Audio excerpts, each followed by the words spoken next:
Welcome to the final episode of 2024. I can't believe it's already the end of the year and it feels like it's gone by so quickly. And it's exciting that I get to do this episode because this is my first end of year episode as I started the podcast in June this year. So, doing a recap episode is something that I've always wanted to do because I think that December and January is a fantastic time to reflect on the year that was, your goals. It doesn't have to be style goals, any goals that you've achieved and appreciating the fact that you have achieved those goals and also looking ahead and thinking about what you want to achieve in the new year.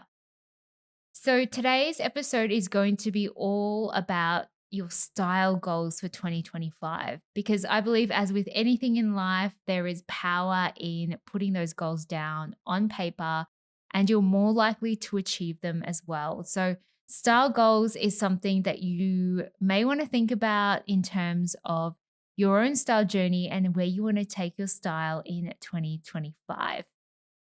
Now, the first step I would recommend is looking at your style journey thus far. So, what are the main style learnings that you had in 2024? It may have been a year of transformation or experimentation. It may be a year where you have decided that you finally want to move forward with your style goals in the new year. So take some time to do a bit of a journaling session because I love journaling. I think there's so much power in just writing down how you're feeling, what you experienced, and how you want to feel in the future as well. So, journaling can be such an effective tool. So, journal about the style experiences that you've had. So, were there any things that you particularly liked this year? Was there anything that you disliked? Did you observe any interesting shopping habits? Now, this is something that I definitely observed when I went through my own style journey because I found that I had shopping habits that were really connected to how I was feeling at the time. So, for example, if I was feeling sad, sometimes I would go and purchase a piece just so I could get that dopamine hit and make myself feel a little bit better. So, just being a bit more observant of your shopping behaviors is also a very useful exercise. Were there any favorites that you absolutely loved in your wardrobe? Any hero pieces? Were there any pieces that you purchased and you regretted after a while or never even worn? So, even just taking a step into your wardrobe and having a quick look and seeing if there's any of those pieces that still have their tags on. And finally, what were your key learnings and challenges? Were there any styles that particularly worked for you this year? And were there styles that you tried out and you're not quite sure whether it actually works and you'd like to give it a miss in the future? So, once you've spent some time just journaling and being in that state of reflection, then it's time to step into a different mode. And this is thinking about what you actually want to achieve in 2025. So this reflection piece is so important. So make sure you don't skip it and then go straight to your goals because I think there is definitely power in reflecting on the year that has been. And also, you want to know your starting point. If you don't know your starting point, then how do you know where you're going? So, it's so important to spend the time to actually journal and reflect. Now we get to the fun part, which is setting your 2025 style vision.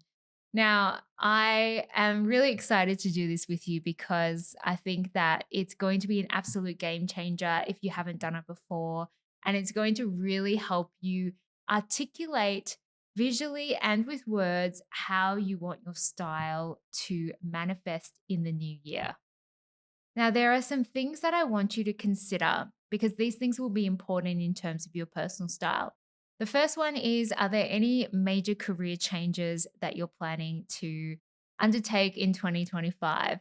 Now, if I reflect back on my own journey, moving from a finance career to a styling career, that was a huge change for me. And my style actually shifted with this as well. So, taking a step back and thinking about that next version of you, does that next version of you have a different career or a different path in life? Because maybe the clothes that you have in your current wardrobe may not work for you the same way that they will in 2025. Are there any life transitions or even lifestyle transitions that you're planning to undertake in the new year? Maybe you're planning to start a family, or you're even moving to another state or a different country. All of these factors will also be important in crafting your style. Now that we have our lifestyle and life transitions jotted down, the next step is to really step into how you want to present yourself in 2025. And what I mean by that is how you want to present yourself to the world. How do you want to be remembered? How do you want to make the first impression? How do you want to feel in your clothes? Now, this is so important because clothes can evoke a feeling. It can evoke a feeling of confidence. It can evoke a feeling of comfort. It can evoke a feeling of excitement. That's what I love about fashion and clothing, because it's more than just the clothes. It is so much more than that. So, how do you want to feel in 2025? Have a think about your personal brand and how you want to show up. Now, I know a few of you have connected with me via DMs and mentioned that you don't actually have a personal brand because you don't own a business. But in fact, everybody has a personal brand. Whether you have a business, work in corporate, are a stay at home mum, we are all our own personal brand, and we can convey our personal brand through our personal styling. So it's all about how you want to craft that personal brand and how you want to show up. So even just jotting some words down that you feel reflect your personal brand, whether that be a leader, someone who is kind, someone who is really sustainable with fashion. Think about some of those core values as well and how you want to project that through your clothing. You may also want to think about some practical goals to set for 2025. This may be something like a wardrobe cleanse every quarter or every 6 months, setting a budget for your clothing spend for the year.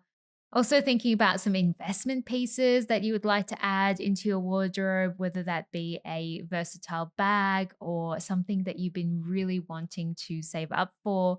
And also thinking about whether you want to work with a personal stylist to really up level your style and take it to the next level. So, these are things that you may want to write down as part of your goals for the new year. And finally, think about any style limiting beliefs that may have held you back in 2024 and may even hold you back from achieving your goals in the new year. Now, this can be anything from thinking that you can't wear something for a specific reason, or even not pushing yourself out of your comfort zone because you think something may not work for you. So, take some time to reflect on some of those style limiting beliefs and work on creating some new beliefs that can help you achieve your goals in the new year. And let go of these limiting beliefs because they are not serving you at all. And finally, to wrap up your style goals for 2025, you may actually want to create a visual vision board, because it's great to have your goals written down, but sometimes it's hard to actually visualize how that would manifest in clothing. So, creating a Pinterest board or a physical board is fantastic because then you'll be able to see those styles that you're gravitating towards and the ones that you really, really enjoy wearing now and will enjoy wearing in the future. And this will also help you with developing your style words if that's something that you haven't done yet. But if it is something that you have done, then this is also a fantastic way of bringing those style words to life. I hope this episode has been helpful with visualizing and creating your goals for your style in 2025. And it's definitely something that has helped me a lot in my own style journey. So I hope that it is really helpful for you too. Thank you so much for tuning into this podcast and being with me every week. I appreciate you all, and I hope that you have a beautiful festive season an amazing new year, and I can't wait to catch you all in 2025. Take care, and I will chat to you soon. Bye.